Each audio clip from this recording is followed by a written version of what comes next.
Hey there, future math and science whizzes. I'm Tara, and today we are diving in to the secrets of time management that will help you ace your math and science classes. So if you're ready to make the most of your study time, then let's get started. First things first, let's talk about why time management is going to be your secret weapon. In the world of math and science, every minute counts. And I remember as a high school student and even throughout university, I struggled so much with time management. I always waited until the very last minute to do my assignments. And while my grades did not suffer, my mental health did. I always had huge amounts of stress and anxiety during my tasks and assignments, which is why I am such a huge advocate for developing great time management strategies for students. Students in the math and sciences really need to be organized and have a productivity system in place. The coursework is very demanding and the deadlines can quickly pile up. Many students find it challenging to catch up if they get behind in their work. So let's get into some really great time management strategies that will help you reach the next level. Okay, so in this video, I will be sharing with you 5 time management strategies that you can use to ace your math and science classes. Tip number 1 is going to be your prioritization. Okay, so when it comes to your math and your science classes, your assignments, it's going to be really essential that you learn to prioritize everything. Okay, so if you have a task that's coming up or something that you can finish off quickly, I suggest you do that one first. This way, it will help you stay on track of all of the workload and it will help you make the most of your study time.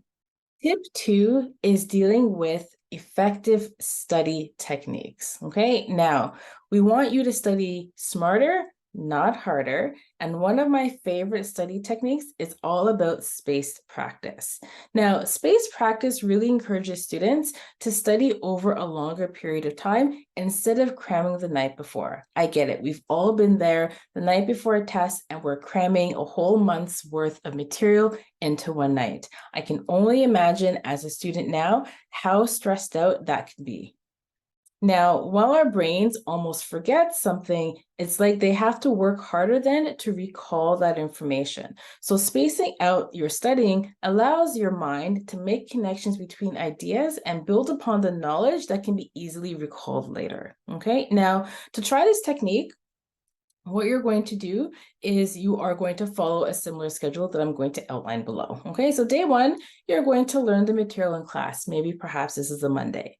Day 2, you're then going to revisit and review that same material. Day 3, revisit and review. After 1 week, you're going to do what? Revisit and review again. Okay, after 2 weeks, again, revisit and review. It's important to start planning early at the beginning of each semester. You want to schedule some time each day for studying and reviewing the material. Even if your exams or your tests are months away, it will help you to keep yourself accountable. Okay, now another study technique that works really well for science students is the Feynman technique. Okay, now the Feynman technique is an efficient method of learning a concept by explaining it in plain and simple terms. Okay, so it's based on the idea that if you want to understand something really well, you just have to explain it simply. Okay, so what that means is by attempting to explain a concept or a strategy in your own words, you're going to retain that information a lot faster if you're able to kind of remember it in a way that allows you to understand it. Okay, so try out the strategy. What you're going to do, you're just going to get a sheet of paper. And then at the top of that page, you're going to write down the concept that you're particularly studying, okay? Then you're on that sheet of paper, you're then going to explain it into your own words, whether you are like teaching someone, okay? Now, you're then going to go back at the end of, making all of your notes and review what you have written, okay? Now, you might want to go back to your own material, to your class material, to kind of make sure that you have everything written down correctly. And then if not, then you might want to go back and then revise everything just so it makes it clearer for you, okay? Now, What you want to do then is, if you find that you have used a lot of technical terms in your material, then you might want to go back and find a way to make them simpler to understand. That way, again, it allows you to understand it in a way that when you're writing a test, or you're in an exam, or you're doing an assignment, you're able to kind of communicate that information a little bit easier. Okay, so both this strategy and spaced practice will help you absorb more information faster and retain it longer. Strategy 3 is a game changer. And once I learned about this strategy, to this day, I use this strategy in my daily life. This strategy is what we call time blocking. Okay, now time blocking is a really great time management method that asks you to divide your day into blocks of time.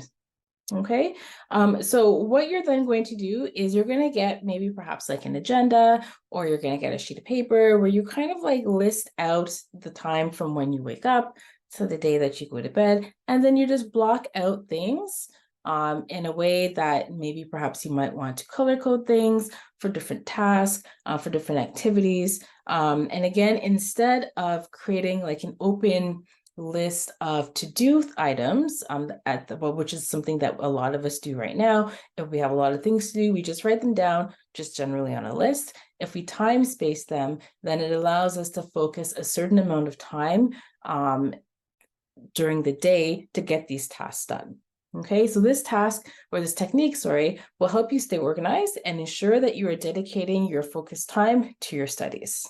Now, tip 4 is going to be probably the hardest one to crack, okay? Now, we all deal with, at some point of our lives, procrastination, okay? Now, when it comes to math and science, here are some really great strategies that you can use as a student to kind of help you procrastinate less, okay? First, you're going to want to make a to-do list, okay? So having a small list and achievable goals will help you tackle each one. Meaning that you can kind of like see yourself gradually make that progress towards completion, okay? Sometimes the thought of completing a task that seems very overwhelming will, allow you to break out your phone, or you might go and, sit on the couch and watch some Netflix. You might get outside and like take a walk. We do a lot of things to avoid doing the tasks that we find daunting, okay? But again, it's up to you for you to develop some strategies that will help you distract less. One thing that I like to do when I am working on an assignment or even a task is I like to put my phone in my drawer in another room. That way I don't have access to it. This allows me to kind of focus on that particular task that I'm doing at that particular moment with minimal distractions, okay? So whatever strategies that you can use to help you distract less will help you procrastinate less, okay? Now, finally, our last strategy that we're going to talk about today is goal setting, okay? Now, goal setting is a really great tool that you can use to help you stay motivated and on track. As a math and science student, we know that certain subject areas within these subjects can be very demanding. Now, as you may be aware of the SMART goal framework, which is also written as SMART goals or SMART objectives, is a really popular way for students to come up with goals to keep them focused. Now, SMART, again, it's an acronym that stands for, and I'm just going to read this off: specific, measurable, attainable, relevant, and time-based goals. Okay, so you would take a goal and then you would kind of go through and write down all of the items that go under each of those categories. Now, for me, I like to kind of like use a modified version of the SMART goal system for students called SAS. Okay, now SAS stands for specific, action, support. Okay, now with this framework, students, they write down a specific goal as well as the actions that they are going to take to get there, as well as who they have in their life, their support system to help them get there. So for example, if you are an algebra student and you want to achieve maybe perhaps 80% on your next algebra test. One specific goal that you might take or write down, for example, might be, I want to achieve 80% on my next algebra test. Okay, so for you, your actions would be all of the things that you need to do to get you to achieve that 80%. So maybe perhaps you might write down, I will review 10 questions each night. I will study one-step and two-step equations. I will be able to define key vocabulary when it comes to algebra. And then in terms of my support system, who as a student do I have in my life that will help me with my study goals? So for example, that might be your parents, it might be teachers. If you have a tutor, it might be a tutor, even yourself. I think it's really important that you yourself as a student hold yourself accountable and put yourself down as your own support system. Okay. Now, again, it's really important that you identify these goals because it will help you to stay motivated and on track as a student. Okay.